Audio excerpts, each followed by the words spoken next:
Hey everybody, the Bad Pennies are back again. What's happening? I'm Sho. This is my friend Alan, and we got some interesting stuff we're going to talk to you about today. We sure do. Yeah, but let's so get to the hard stuff first. Yeah, exactly. Let's get to the hard stuff. Yeah. The subject that we came up with and that I'm least prepared for. That's the one that he wants to do the most. So, let's talk about hard stuff. Well, I mean, to me, that's the way that I approach a lot of things in my life. I see what's in front of me, and I try to knock out the hard stuff first, right, while I have the most energy and the most enthusiasm about it. It's a good strategy. Okay, that's a good strategy. So, but beyond the strategy is, and again, we could actually do a whole podcast on strategy, right? Okay.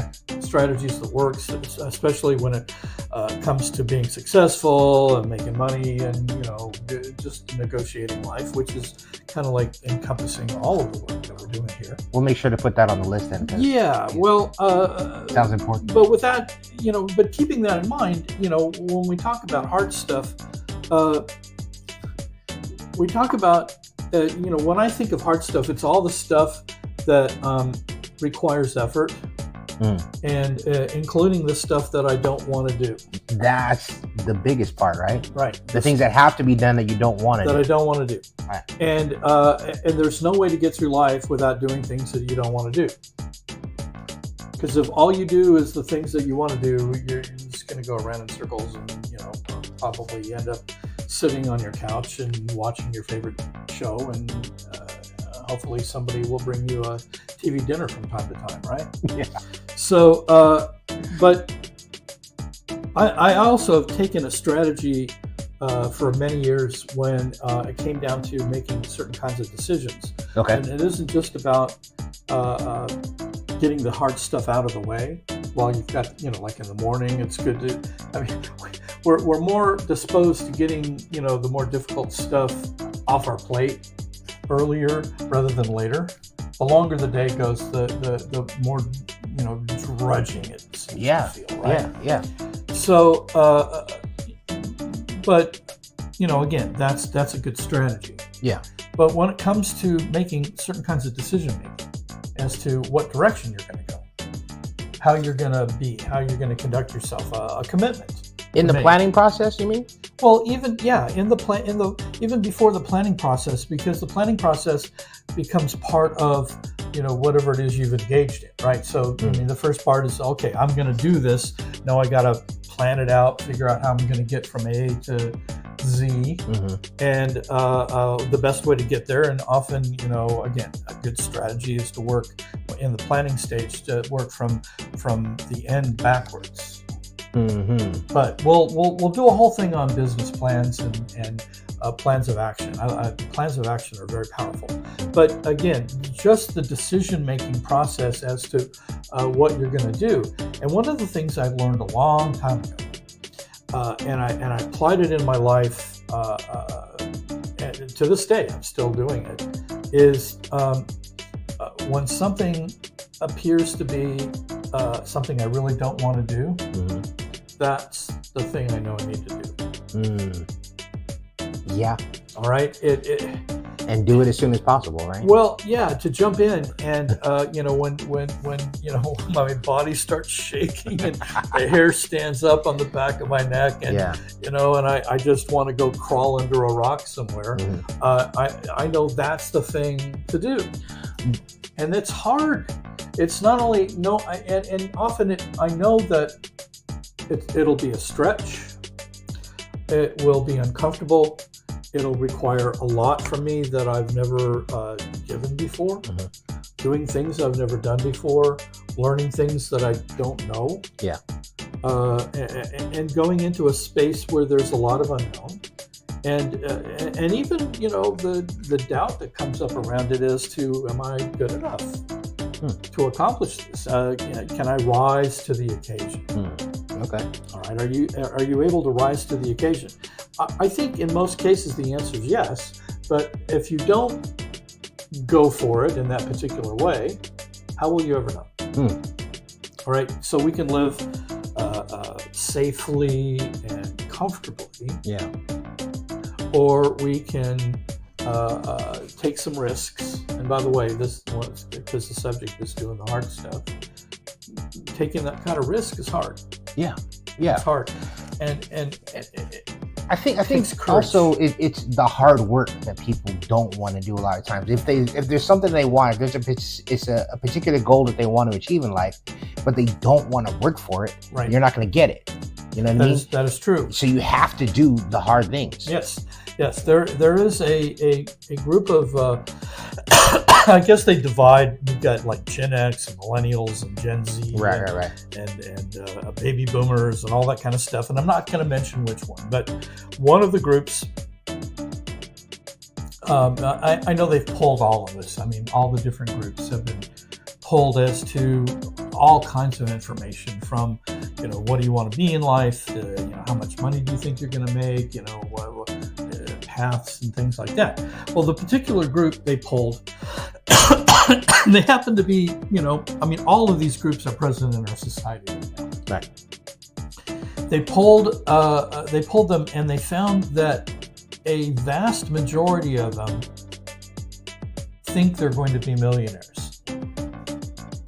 When I say a vast majority, I'm talking like in the 80 percentile range Of that particular generation. Okay. Think they're going to be millionaires, and yet none of them are doing anything to become millionaires, except for maybe less than 1%, which is actually been the number typical in all the generations, right?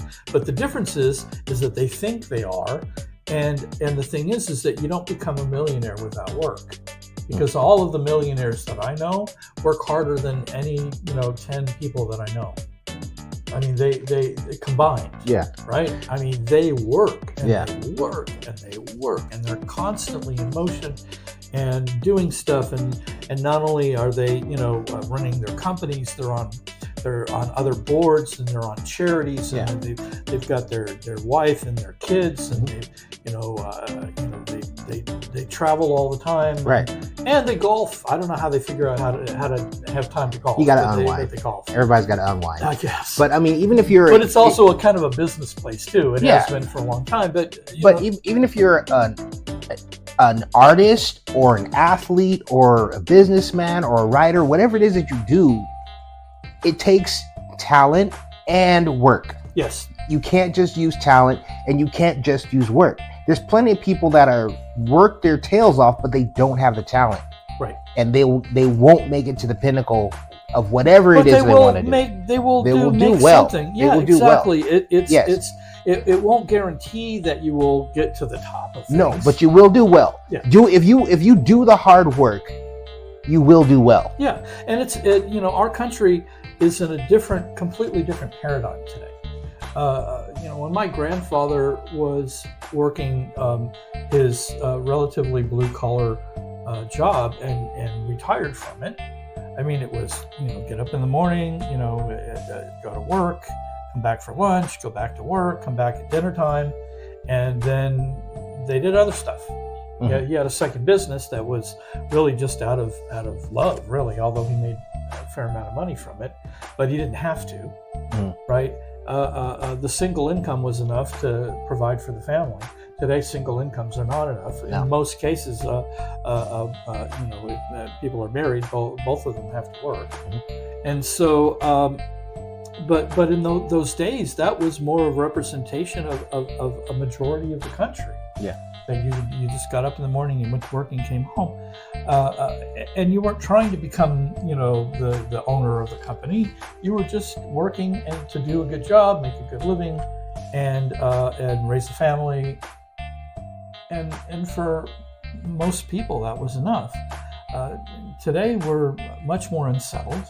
The economy is not terrible, but it's not the same kind of economy. It's a different kind of economy today. And it doesn't provide the same kind of opportunities and a way of making a living as it did, 60 years ago, 70 years ago. So we do see things different, and there's still, as always has been, potential to rise to the top. But in all cases, as it's always been, you won't get there by accident. You can't like stumble and fall into great success. No, you can't. Except in the movies. No, even then, that's a fantasy somebody wrote up. Well, it is. But like, okay, let's go back to talent and hard work for a second, okay? If you have talent but you don't work for it, you're not going to be anything. Right. If you have work but you don't have talent, you can be something. Yes, and I even as a musician, what I lacked in talent, I made up for in hard work. And you were something. And I was something, but I wasn't where I really wanted to get, which is why I ended up changing careers, because I did not have enough of the talent to be able to take me where I really wanted to go with it. And here's another little concept to throw in the mix of doing the hard stuff, which is telling the truth about yourself. Yes. All right, that's a hard thing to do. Yes. All right, it get is really real with yourself and say, yeah. Well, you know what? The truth is, I'm just not talented enough to be what I want to be here. Or on the other side is, I'm just not working as hard as I need to work. Or I haven't worked hard. I haven't put in the work. And and with certain types of things, you got to do both. So the next step is what can I do that I have talent and that I am good at, and that I can apply the really high level of work ethic that being a musician taught me. Right. Going to music school and the level of practice and study that is required, constant study and practice, and it never ends. No. It never stops. In fact, what was interesting when I was going to music school was how the most talented musicians in the school were also the hardest working ones. They were in the practice rooms more than everybody else. Boom. You know. Yeah. And so they were taking their talent and developing it to yet an even another level. Right. Another level. Yeah. But for the rest of us mortals, you know, besides, you know, we're not worthy, you know, you know, for those really, really talented people in the world, it's not bad news. No. It's not bad news. But, you know, when there's good news and bad news, the good news is that you can, with whatever you've got, you can do a lot with it. And the bad news is that whatever you've got to do a lot with it, you're going to have to work. Right? And you're going to have to tell the truth. And you're going to have to be real with yourself. And you're going to have to put in the hard work. And this applies to being successful. It applies to anything in the arts. It applies also to relationships. Yeah, you got to do the hard stuff. Well, you got to do the hard stuff. Now, you don't have to necessarily, you know, for men, when it comes to, you know, marriages, I don't think that if you're working really hard, you're probably causing a lot of damage because you have no idea what you're doing. So, but you have to do the hard things. Yes, like listening without solving all the problems. Okay, listening, that's hard. What else? That's hard. Yeah. So what else do you think that's hard? I don't know. I do so much. I don't know what's hard anymore because I'm kind of numb to what's hard. Well, don't you trust your partner? Oh, yeah. That's not hard, though. You don't think that's hard? No. I'll bet it is for a lot of people. Not to me. Okay. Well, I know a lot of men that trusting their partner is like Mount Everest. And the thing is that, you know, the degree that you don't trust your partner is really represented in how much the relationship is actually not working. And so you've got to do that hard work too. You have to find a place where you trust, even when you don't want to. Yeah. Even when it's hard to, even when they're not behaving the way you would like them to, because, you know, again, you can't, controlling people, especially in a relationship, is really an act of lack of trust. Yeah. Okay. And so that means letting go. And that's another thing that's hard. Just letting go, not trying to control stuff. Okay. All right. Yeah. So, and when it comes to, you know, heterosexual relationships, and I guess a degree of this actually still applies into gay relationships as well, but specifically in heterosexual, women are much more predisposed to being good at relationship. They like relationship. They live for it sometimes, and they have skills that allow them to be good at it. And so and for a lot of men, I wouldn't say all men, but for most men, we're not so interested in relationship. We like the benefits of a good one.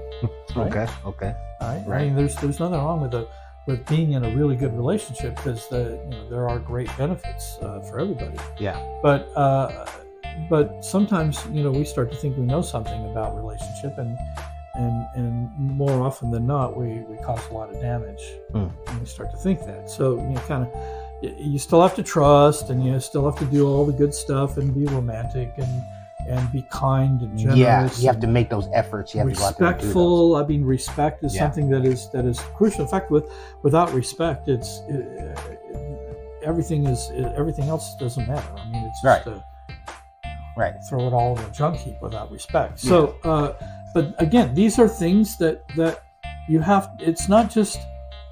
It may not be hard to do once in a while, but doing it every day, every week, every year, consistency, year after year, consistently, that's when it gets hard. There you go. That's when it gets hard. Being consistent throughout your life, and when I say throughout your life, I mean all of the areas of your life as well as all of the days of your life. Both. When I say being consistent, it's all of that, and that does require something of us.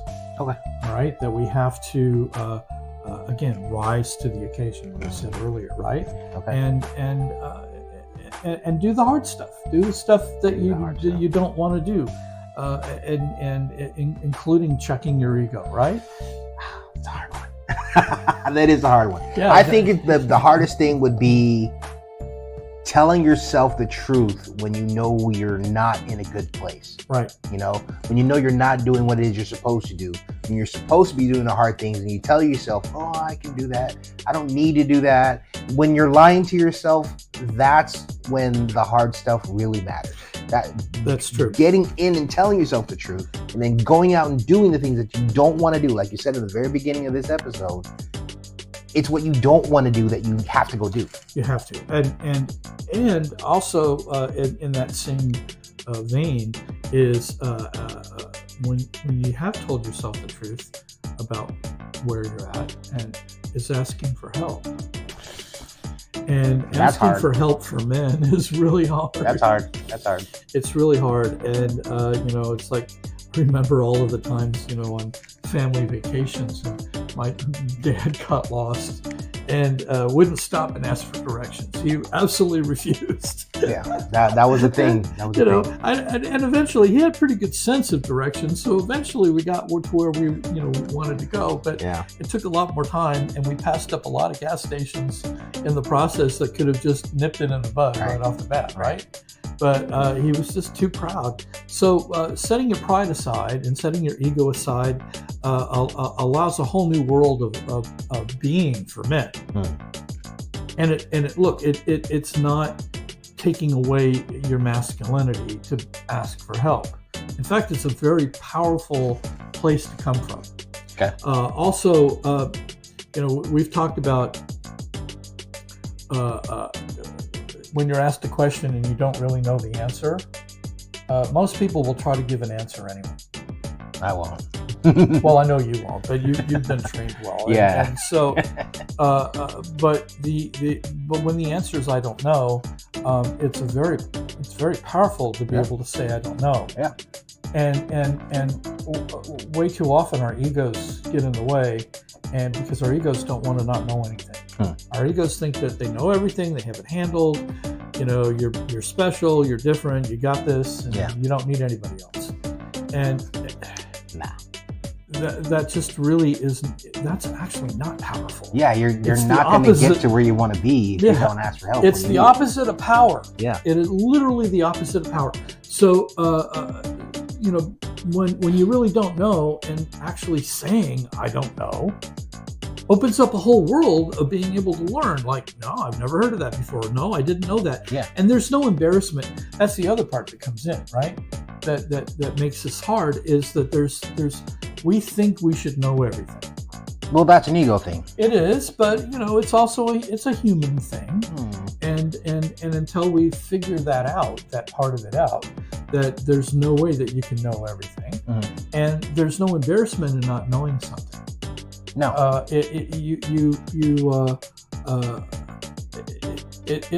And also when we get mad at someone else because they don't know something, but that's just about the craziest thing there is, right? Because how would they know if they didn't know? And until you know, you don't know. You don't know what you don't know. You just don't know what you, and you don't know what you don't know. Right. So, and that probably, when it comes to knowledge in the universe, is most of it. Yeah. It's not even just that we don't know stuff; it's that it's all the stuff we don't know. And that's the they've done numbers, they've added figures to that. I don't know. They seem to be a little bit arbitrary, but figure in the high 90 percentile. We don't know what we don't know. Okay. And that's most of the knowledge of the universe. Yeah. So getting back to where we are with doing the hard things, right? At the beginning of this, you said you weren't prepared. But you definitely know how to do the hard stuff. And again, that's just training and setting my ego aside and listening. Yeah. And assessing. Right, just taking a look at stuff and being brutally honest about it, and that for me personally was hard in the beginning.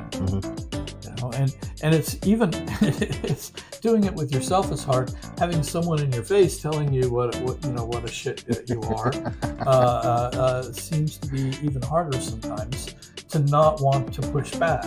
Yeah. All right, when someone's actually telling you or holding up a mirror about how what an asshole that you're being, it's very difficult to not push back at that, but to take it in, and again, it's an opportunity to learn and to assess, and which is why we decided to do this thing on doing the hard stuff. Doing the hard stuff. There we go. Everybody, thank you for joining us for another episode from the Bad Pennies. Yeah. It was hard. And go out and do hard stuff. All right? Go out and, take the risk and be heroic in your life. Because that when you do the hard stuff, you're definitely being heroic. There you go.